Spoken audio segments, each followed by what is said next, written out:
In part one of building our set of Japanese chef's knives, we took them all the way up to where they needed to be hand sanded. After spending many hours hand sanding, it's time to move on to the next step. So I'm going to go ahead and grind in our guard shoulders. Here I'm going to be using a file guide. It's carbide faced. I'll leave a link in the description if you'd like to get one. But I like to use this. It's quick on these thin blades, no issues. Normally I do this on a mill, but this works just fine. After I get the guard shoulders done, then I'm gonna get all the logos etched. Then I'll start working on the process of bringing out the hamon we created in part one. And if you haven't seen part one, you need to go back and look at it. I'll leave a link in the description. So now we're gonna start the process of bringing out the hamon. And like I said in the previous video, I'm not expecting nothing great here. I did my grinding after heat treat, which is less likely to have a very pronounced hamon. And everybody has a process for doing this. You really need to get this thing up to 1500 or 2000 grit, then start your hamon process. What I'm gonna do here is I'm gonna buff the blades, then I'll etch them briefly in ferric chloride and water mixture and rebuff and clean them up. It's nothing the customer asked for, but I thought I'd try to surprise him anyway. So I'm gonna be using green compound, buff them up real good.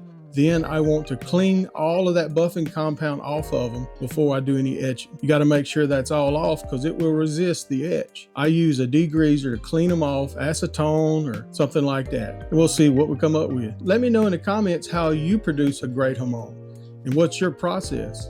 I'm not a hamon expert, but this is just how I do it. I'd love to know how you do it.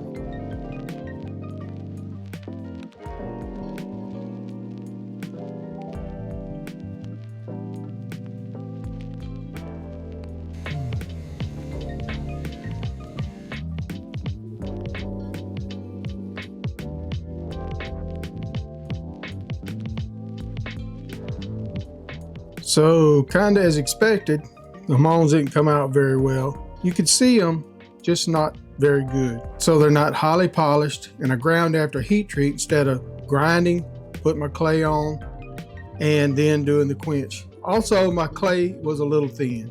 Could have went a little thicker, but these blades are so thin, I didn't want to risk warping them real bad because I had hard enough time after quenching with a couple of them, and I just didn't want to deal with that. You win some, you lose some. Anyway, what we're going to do now is go ahead and get this handle material started, get these things finished.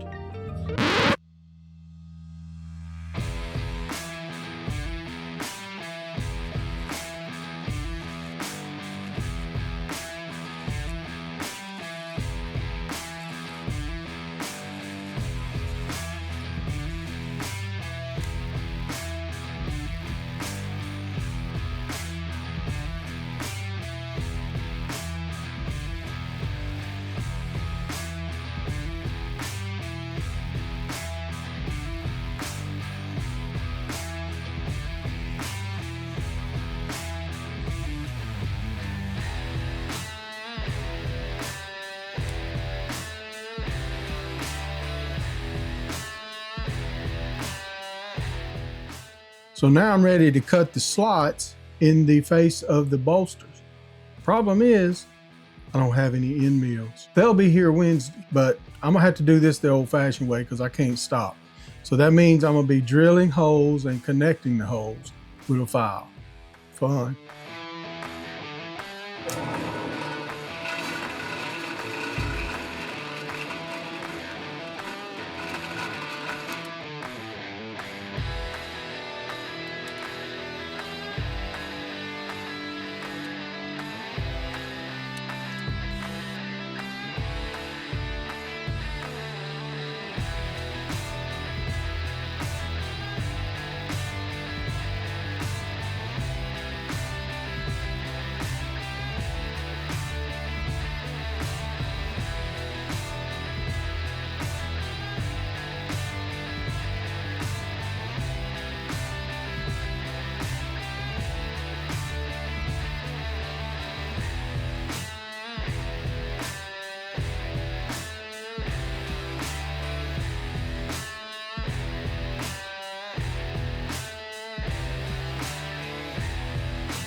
So the first thing I'm going to do is go ahead and get the height on this handle before I move to the sides. Now I've made sure this block is completely square, and I just got a temporary layout line, just checking out center of the blade, making sure that the blade was center of the handle. But I want to get this height close. I'll finish it up as I go up in grits and get a little tighter in here, but these are just above and below the ricasso. And on the back side, I've got marks at the top and bottom as well. But this handle will have a slight taper up and a slight taper out. First thing I want to do though is the top bottom of the handle. It don't matter which one you work on, first, side, or top, but I'm gonna go ahead and do the top, then I'll come back and lay out the side.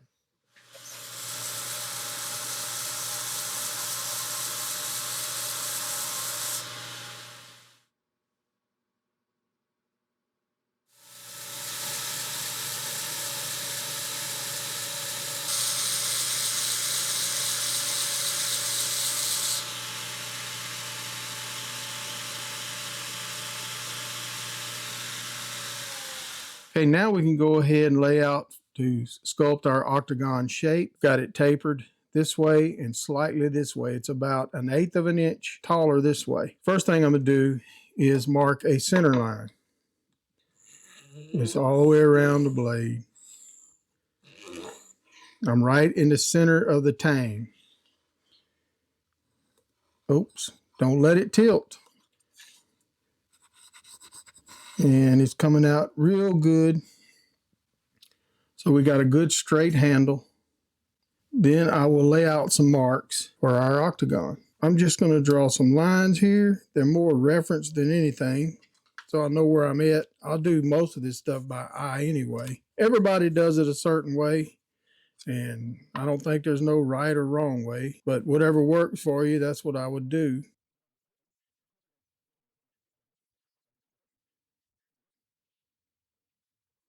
Oh, by the way, got my end mills in a day late or a day after I got all the slots cut.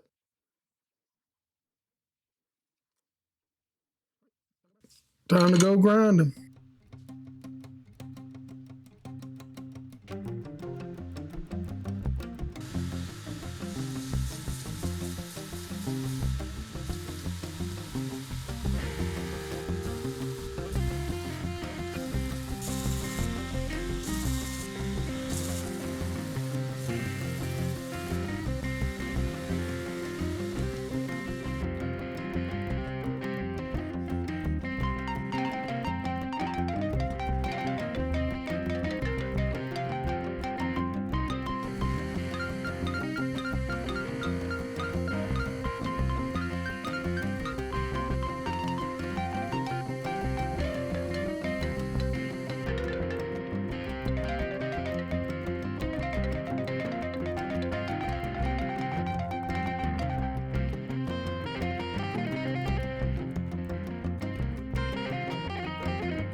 I really hate that the hamon didn't come out, but I just didn't want to risk it. They're just so thin. I didn't want to apply that much clay to them, and I didn't want to do it after I ground the blades. These edges are down to 8 to 10 thousandths. I could have ground them down halfway, but they still be thin. They're just very thin blades.